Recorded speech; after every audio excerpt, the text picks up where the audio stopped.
La correction du texte avec Eclipse peut être très rapide grâce aux suggestions contextuelles automagiques, aux astuces HyperKeys et aux nombreux raccourcis clavier. Par exemple, CTRL-G pour globaliser, la touche 1 pour sélectionner, et on peut le mettre dans le dictionnaire principal, ce mot-là. Ici, cette couleur spéciale indique un mot qui n'est pas dans le dictionnaire. Le système a deviné, CTRL-G pour globaliser, parce qu'il commence avec un majuscule, le système propose de le mettre dans le dictionnaire de travail. Entrée. Maintenant, je déplacerai le curseur en utilisant les HyperKeys. K et O. K et O. CTRL-G 2 fois pour sélectionner le bon et la frappe de soulignement. Parmi les entrées spéciales, le système m'aide à définir un interlocuteur, mais dans ce document, F2 ouvre la liste des interlocuteurs pour que je puisse saisir Monsieur Lebon. OK. La syntaxe est complète et je le mettrai dans mon dictionnaire de travail.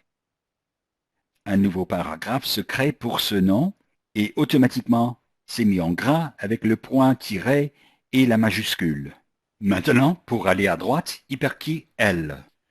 Le curseur étant au début de ce mot, je peux utiliser la touche virgule pour insérer la virgule ou n'importe quelle autre marque de ponctuation. Le reste de ce paragraphe étant correct, je passe au prochain. HyperKey H pour descendre au paragraphe suivant. Et ce mot ici est en vert parce que c'est un conflit. En l'occurrence, ce conflit veut dire « a-t-il ». Premier choix. Le document est corrigé et le système a appris quelque chose qui peut être utile pour la prochaine transcription. Le reste de ce paragraphe est correct, mais c'est quand même une question. HyperKey Q passe directement à la fin de la phrase pour y mettre le point d'interrogation. De nombreux scans sont disponibles et CTRL-T ou HyperKey T est polyvalent, Scan to.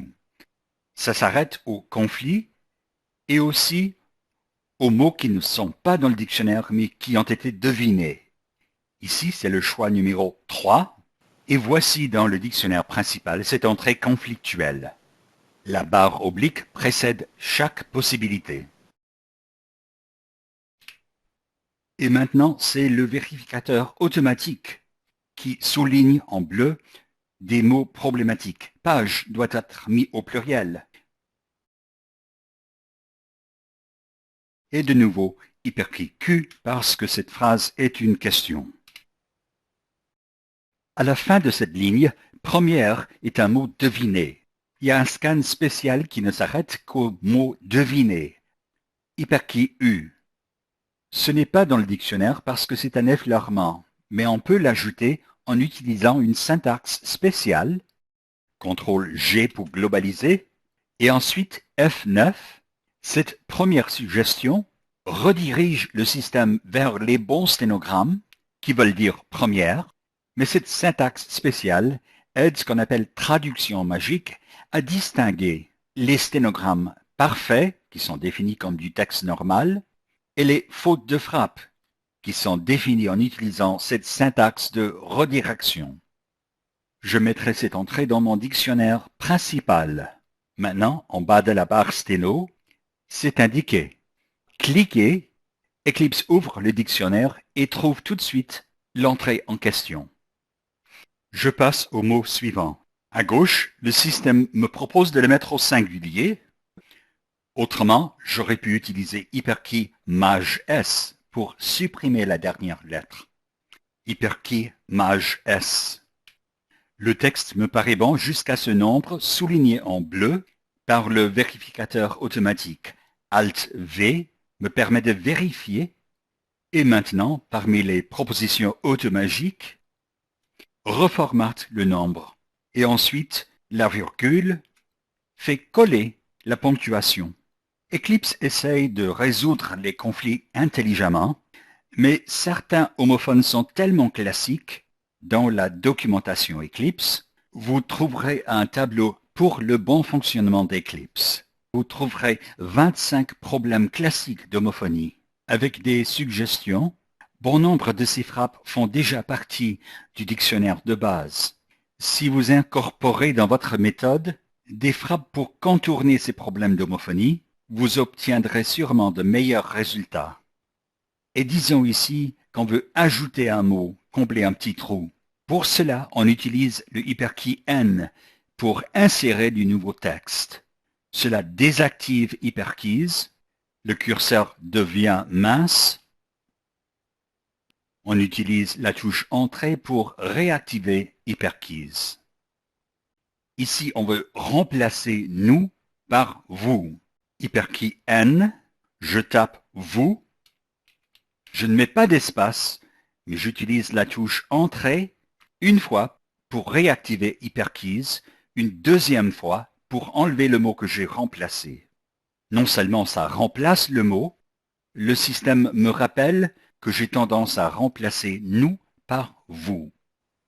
Un autre outil que vous pouvez utiliser en saisissant du texte s'appelle des auto-remplacements. Certains corrigent automatiquement des fautes.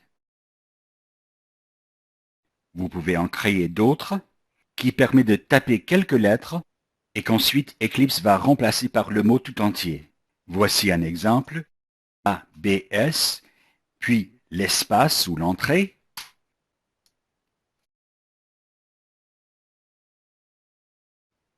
Ici, Eclipse devine un mot qui n'est pas dans le dictionnaire et on la voit proposée parmi les suggestions automagiques.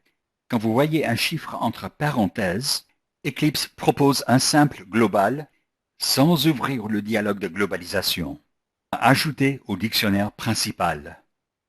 Le dialogue de globalisation est obligatoire quand le texte à définir contient des accolades.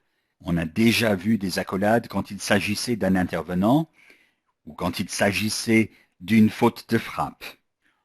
On peut les utiliser aussi pour rendre du texte invariable et invisible à l'analyse grammaticale.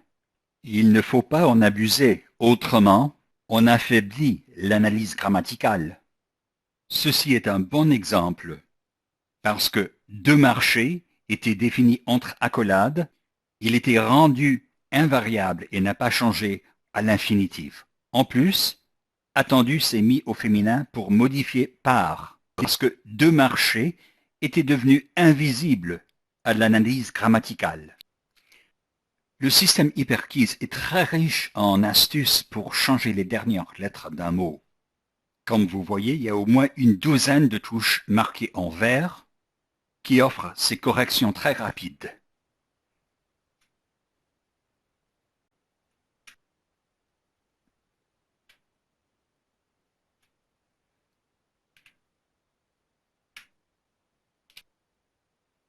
Explorez donc le tableau complet des hyperkeys.